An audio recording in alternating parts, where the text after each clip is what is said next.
Hi, I'm Dr. Yeewan Koon. I'm author of a book on Yoshitomo Nara, which was published in 2020. And I'm here today to share some of my research in this program that has been organized by LACMA and the Japanese American Cultural and Community Center. Today, I'm going to be focusing on the idea of childhood. First, let me start by taking a quick look at Nara's early years.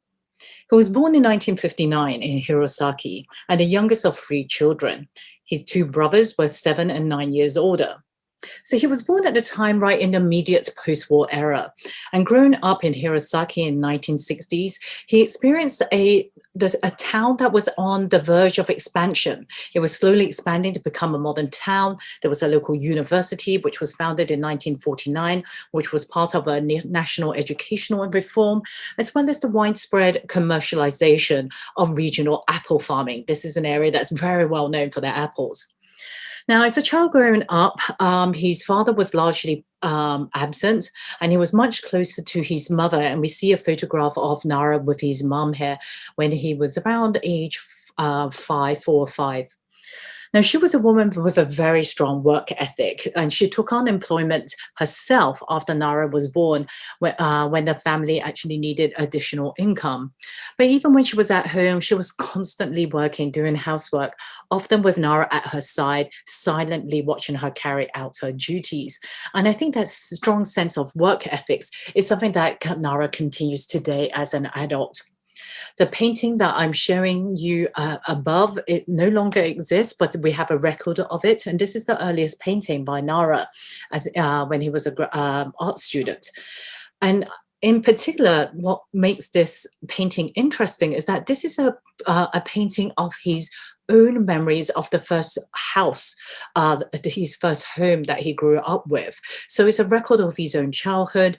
And at a time when Hirosaki, they had no neighbors, it was a very quiet place. And here we see a shooting flame coming out of the window. And this house and the flame become two motifs that are often repeated in Nara's early work. And that was how strong and how important his childhood memories were for the beginning of his art practice. Below, I show yet another photograph of Nara, and it's Nara with his, and it's with a neighborhood cat, and he's very fond of animals. And we see this very charming photograph of him when he was 7. Many of you also will know music is something that was very important to Nara.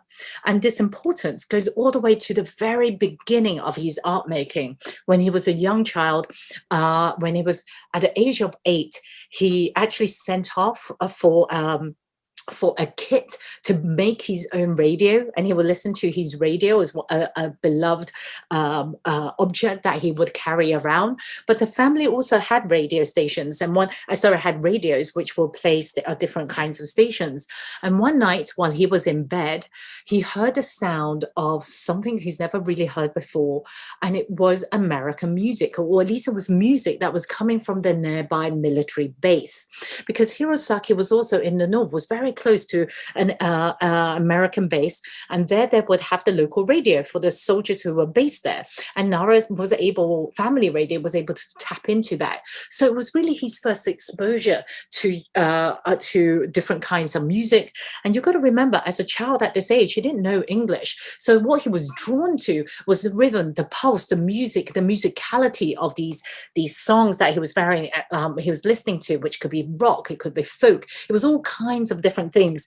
But what it meant for him more than anything else was an exposure to a new world. And it was a world that he continues to be a very big part of his life. To this day, when he paints, he will close his studio door and blast the music on, and he will paint through the night.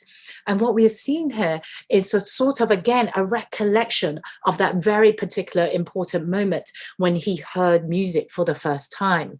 I want to move on as well, but before I do so, I also just want to share one little story about Nara and music, because this is how important it was to him, because it was really the album covers that really introduced him to visual arts.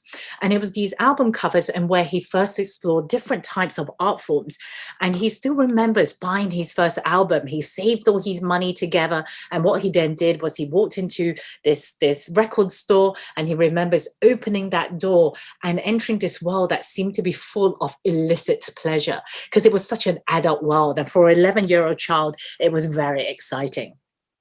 I move forward now to more recent work, and more recent work because if the early beginnings of his work, as he was exploring his life as an artist, were very much rooted in ideas about his own childhood, he returns to that later on after 2011. As many of you again know of Fukushima in 2011, it was something that had left a huge impact on not just Nara, but the whole anyone who was connected to Japan in any way from Japan, love Japan, or in some way were based in Japan as well. In response to this, Nara did something was that he started making artworks, which was for to raise funds. And what we see here are two works that he did for that. And in particular, I want to draw your attention to MIA, the painting which is on the right. And here we see the return of the house again, as if the memory of Fukushima will bring him back his own reflection of his own childhood. And that wasn't surprising because Fukushima is actually being based in northern Japan. It was something that he remembered. It was something that registered with him very strongly, not only because it was en route from his home to his mother's home. And so he would always pass by that area. So it was a very shocking and a very deeply personal level. It was also during this period that he found that year it was very difficult to paint, which is understandable. And one of the things then he started to do was he started to think about, well, what is the point of art? What is the legacy he wants to leave behind? What is it to make meaningful art? And he carried on searching for this particular these meanings, but instead of making art all the time, which a lot of people asked him to do, what he wanted to do instead was to engage with, to go back to the people. And what he'd end up doing was he set up some workshops, and there will be talking to local art students, talking to young kids, and they were just, drawing together, painting together. And what I'm showing here are some photographs that he did along with some graduate students from a nearby art school. What he found in his trunk, these long banners, those fish banners that would be used to celebrate Children's Day, Child's Day. And what he did was he took these big, great flags, and he started making costumes with these young children and the art students. And he started taking photographs of them so that he would then present these photographs back to the young children to give to the family. Because one of the things that happened in Fukushima was that many people lost all their, not only just their belongings, but all the photographs, the memories of their past. And he wanted to give something back, memories of something which was happier for these children that they can take with them back to the family. So that was his contribution in 2011, or one of the many contributions he did. He did eventually manage to go back to painting, and this is a real turning point for him, this painting, Miss Spring. And for him, it was a moment when everything clicked as an artist. He had been playing around with different textures of art before. And what we're actually seeing here is a painting. When he was painting this, he was really kind of just still working through his emotions about Fukushima, but he was able to reach a quieter place, a place that gave him a lot more emotional equilibrium. So he was able then to explore his art in a very, I think, a very solid and also very new direction. And what is interesting for me about this work is how he builds up his palettes of colors. And what we're seeing is an accumulation of techniques that he had been experimenting in the mid-2000s, which is now sort of evolved into this very distinctive genre of bust portraits of this young girl. She's often motionless in a posh, but if she is very still, everything about her, the way that she's being painted, is very lively. It's covered in textures and colors. And what he's doing is that he's building up these colors slowly, one by one.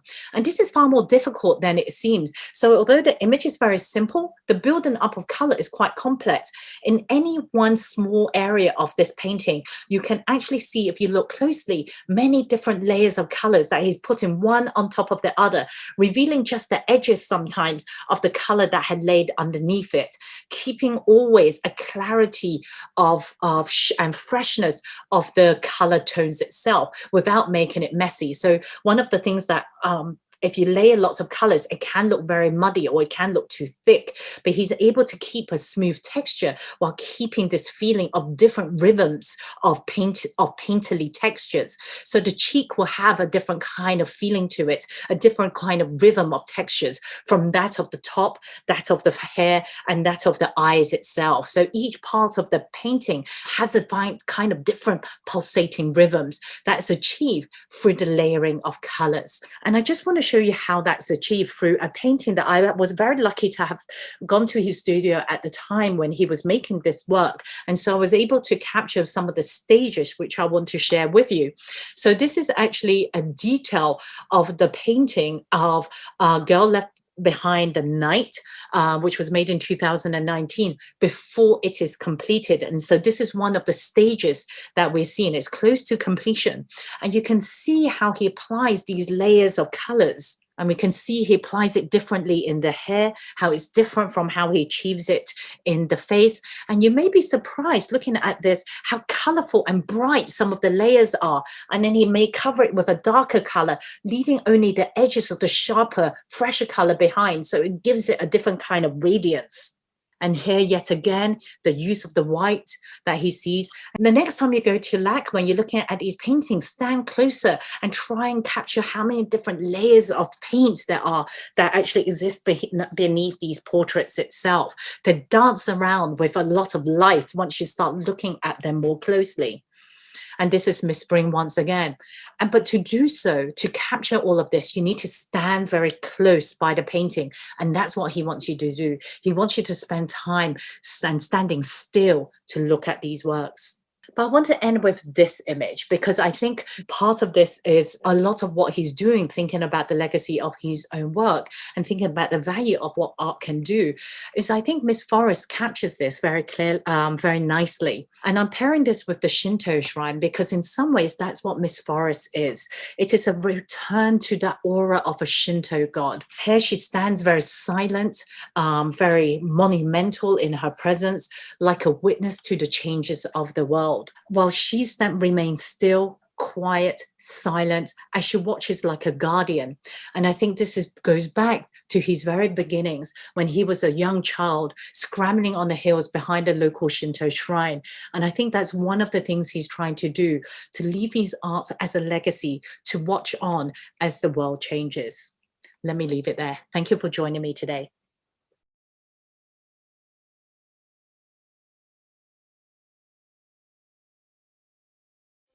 Hi, I hope you enjoyed Yeewan Koon's presentation on Yoshitomo Nara's artwork and his childhood memories. Now we're transitioning to the Toshizo Watanabe Culinary Cultural Center at the JACCC.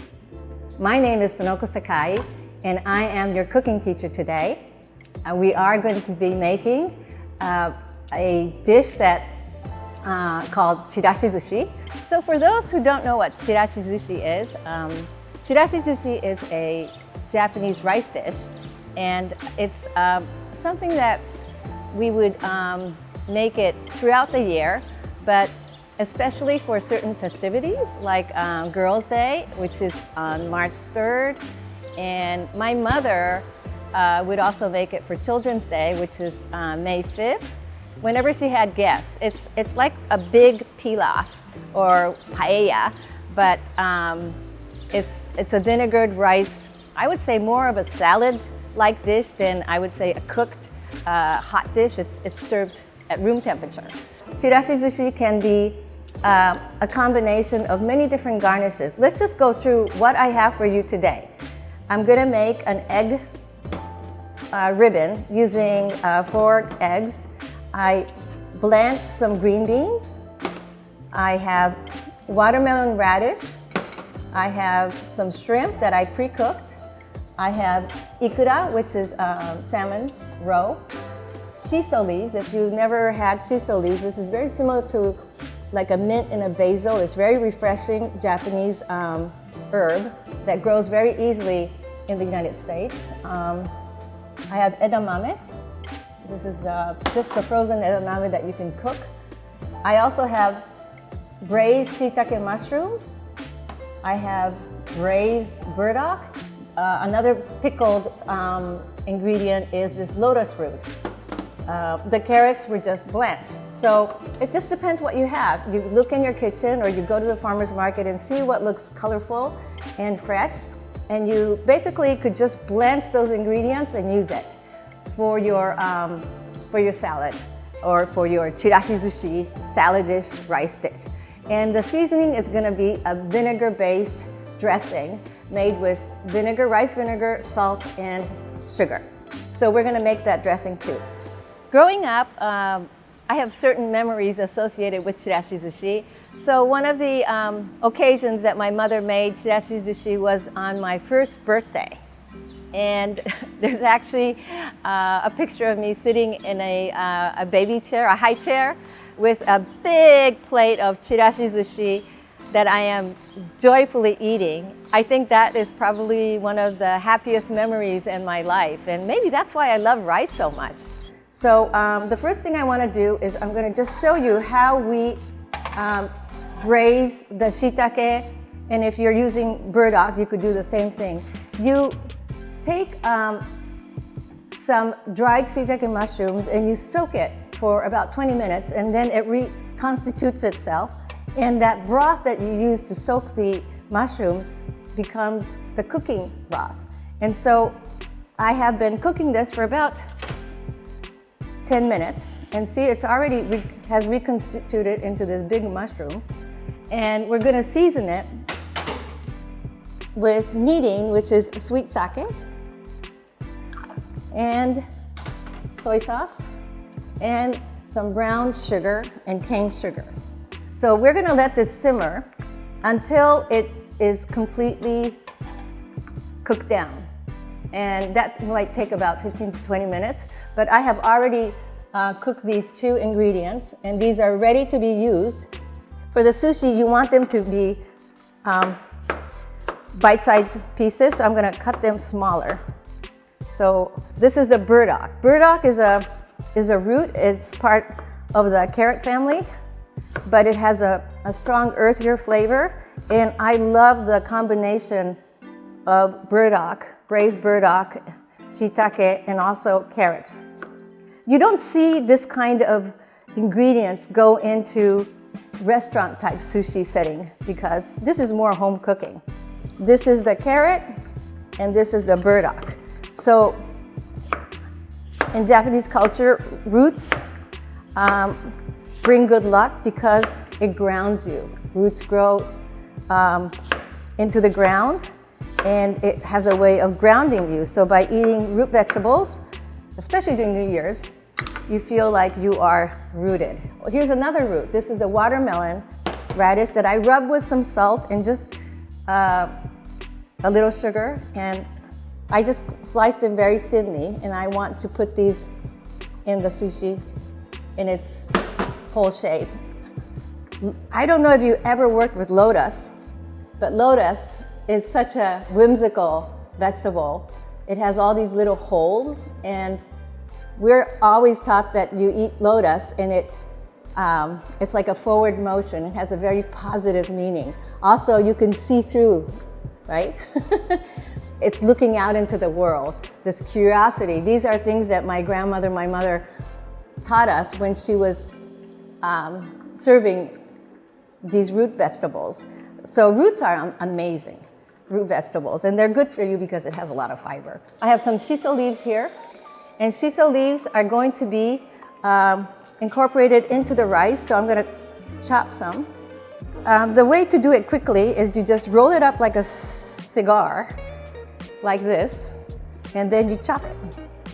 And I'm going to keep some whole, so I have left some whole in case we want to use some whole, and I'm going to put some in my sushi rice.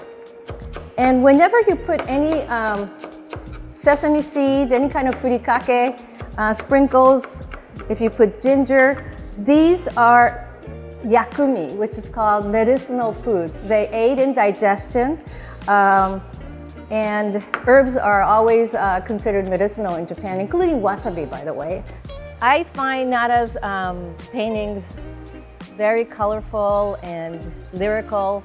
It's so beautiful. I I don't know if I can compare it to my dish, but I try to emulate those beautiful colors. And yes, we are always thinking about colors when we cook Japanese food.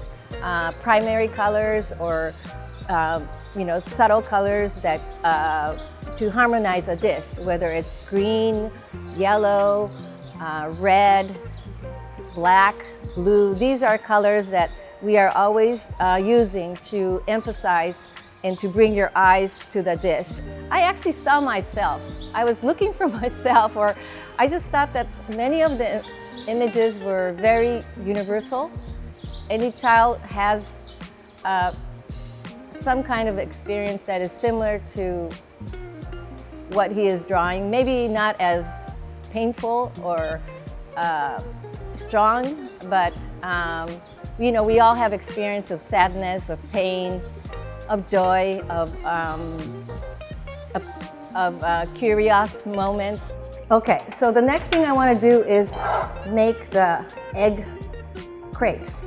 Eggs are always welcome in a Chirashi Zushi because it brings this beautiful yellow color, which is a color that increases appetite. And it's very comforting like green. Green is also a comforting color. So I'm heating this non-stick pan, and I'm gonna put some oil. It could be any kind of cooking oil. I happen to have unseasoned light sesame oil. And this is so the egg crepe doesn't stick to the pan. So here we go. There's 4 eggs, so I would do 1/4. If you're gonna make, you can make 3 or 4 crepes with this. And you just move it around, move your pan around and see and we don't flip. What we do is we just turn off the heat and we put a lid on it. So we let the egg steam inside. And then it's gonna be ready in a second. And then we make the next crepe. Okay, it's done. So first egg is done. We're gonna just put it right here. Hopefully, perfect. Turn the heat back on and let's put the next one. Okay, done. And second layer. Oops, stuck.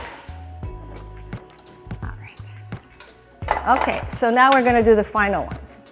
All right. Okay. So that was pretty easy. It's easier than making pancakes, actually. We have these 3 layers of egg pancakes or crepes, and we're just gonna cut it in half. And you could cut it each half into halves so that you have a strip that is about 2 inches, and you could basically stack them up. And then what we're gonna do is take a sharp knife and cut it into ribbons. And try to keep it at the same width. And by the way, I didn't even season this egg, but you could put a pinch of salt, a pinch of kneading or sugar if you like. But I think the other ingredients have so much flavor that I'm just gonna enjoy the egg as is. As a child, I actually visited my relatives in Fukushima, Iwaki, which sadly is the epicenter of the most recent major earthquake in Japan. And so when Nara depicted some of the drawings or the big paintings of the very sad-faced girl, I almost felt exactly the same. The aftermath of that earthquake this shook me up so much, even though I am generations away from actually living in Fukushima. But I felt very close to that region and that way. And so, yeah, I could relate to him very much after that earthquake and what happened, yeah.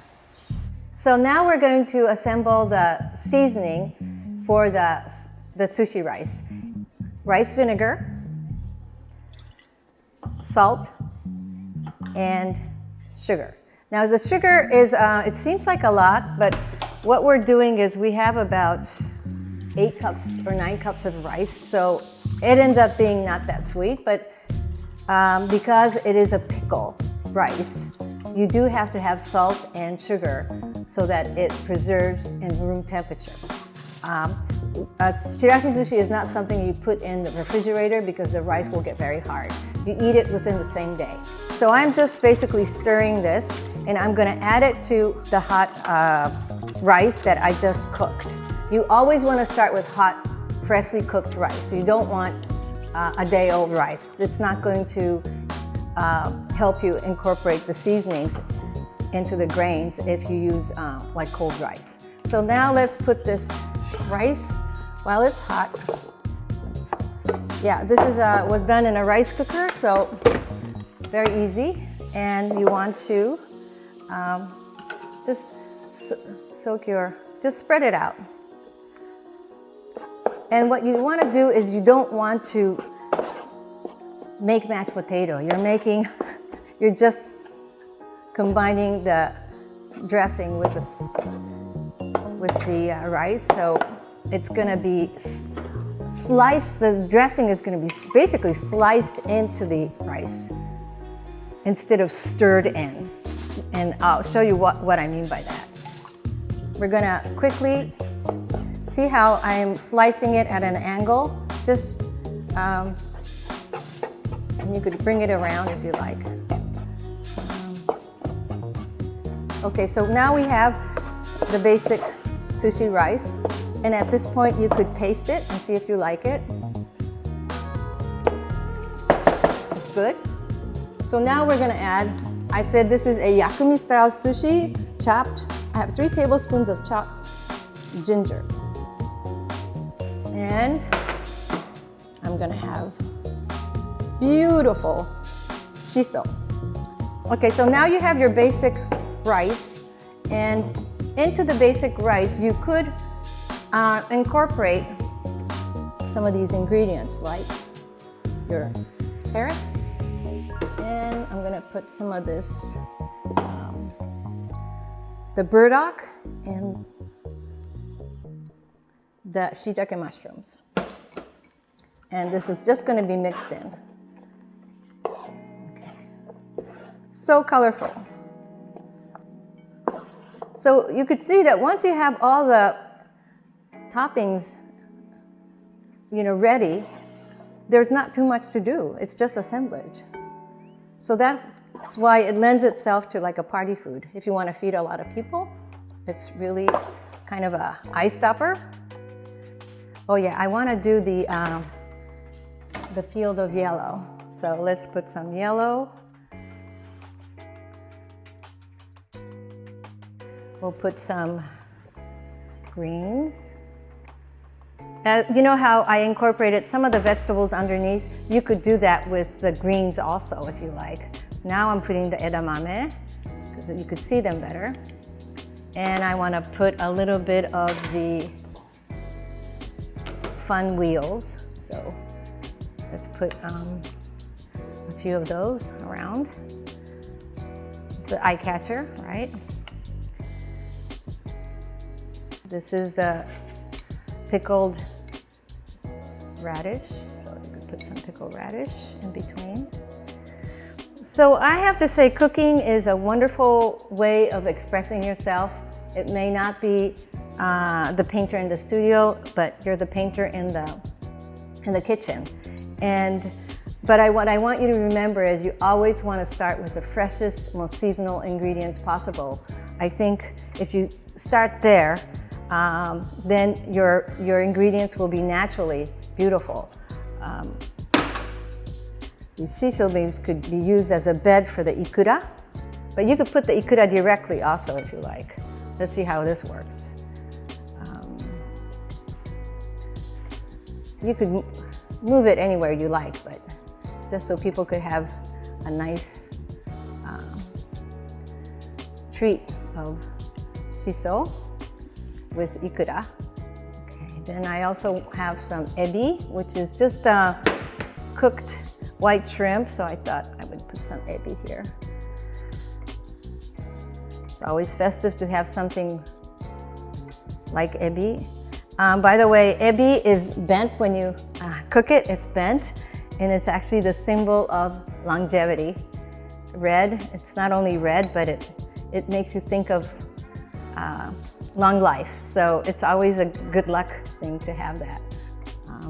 And then what we want to do is sprinkle some nori to finish it. Some people cover it in nori, but let's leave it so that you could see the layers of food. So you don't have to go to sushi school to learn how to make sushi. You could do this right at home and decorate it any way you like and enjoy it. So here is Chirashi Zushi, home style. Thank you so much for letting me join you in LACMA's cooking class.